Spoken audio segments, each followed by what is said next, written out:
My topic is vaccines and autism. There's a lot of confusion about this. There's some people, especially parents, who think that autism is related to vaccines, that kids getting vaccines around 3 years old causes autism.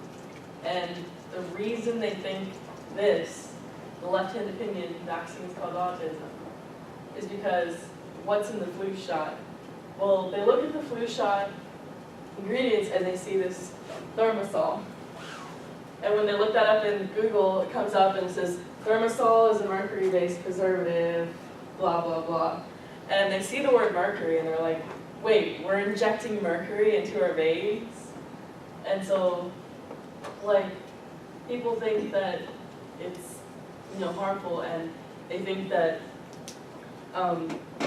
autism is just a form of mercury poisoning. Another reason they think that autism is caused by vaccines is because usually the autism develops shortly after the vaccines, but that you can't always say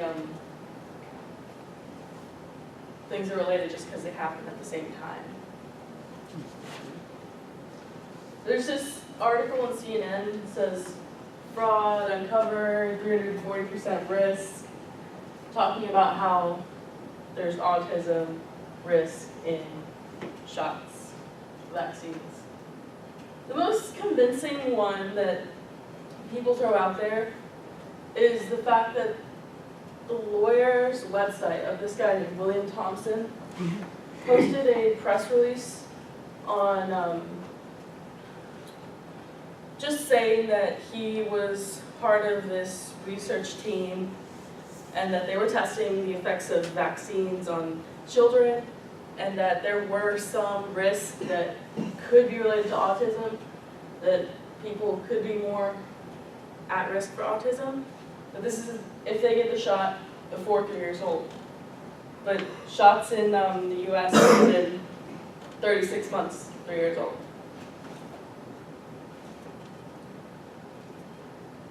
Okay, the right-hand opinion, vaccines don't cause autism.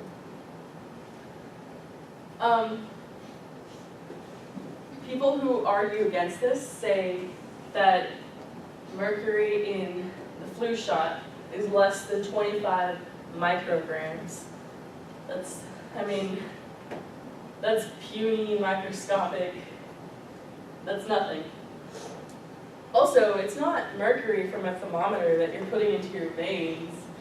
It's something called ethyl mercury, which is completely different from elemental mercury, which is poisonous. The reason they have it in the flu shot is to fight bacteria. And it's only in the flu shot, or it used to be only in the flu shot. A lot of flu shots don't have mercury in it anymore because of all this, questions that have been asked. And just saying, since 2000 that you can get it without. This is the whole, autism develops between the ages of 2 and 4. And vaccines are given to children at ages 3. There's a logical fallacy called post hoc ergo propter hoc, and that just means after this, therefore because of this.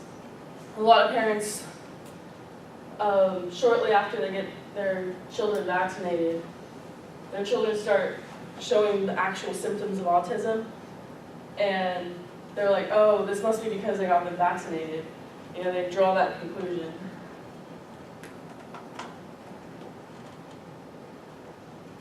The I report on CNN, the reason that loses credibility is because it's from Wikipedia. It's not really a credible source because anyone can edit it. And on that lawyer's website, there's on that lawyer's website, he continues to say that vaccines are more helpful than they are harmful. They have way more pros than the cons.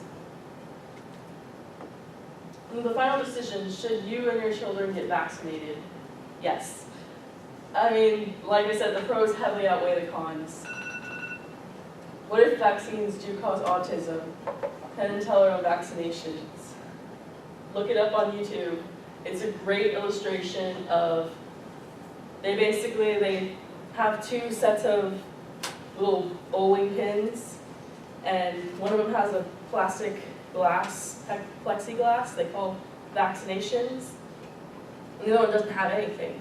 So the plexiglass gets one kicked over for autism, and the other one gets tons of diseases, these little softballs thrown at them, and like all these bowling pins just like fall over all over the place, and it's just a complete disaster, where the plexiglass protects from all of those diseases.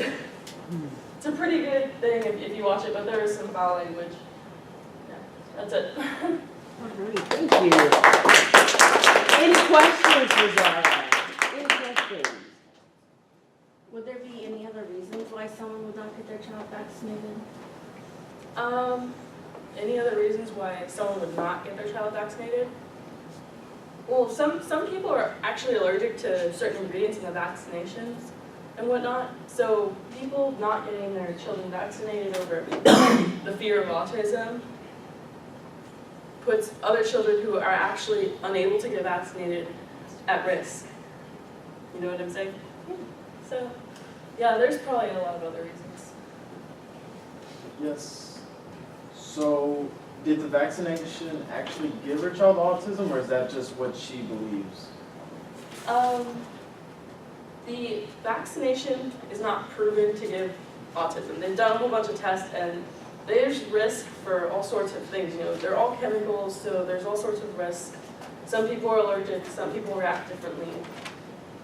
But they can't completely say there's absolutely no relationship, because there's such, there's coincidences, but it's uncommon.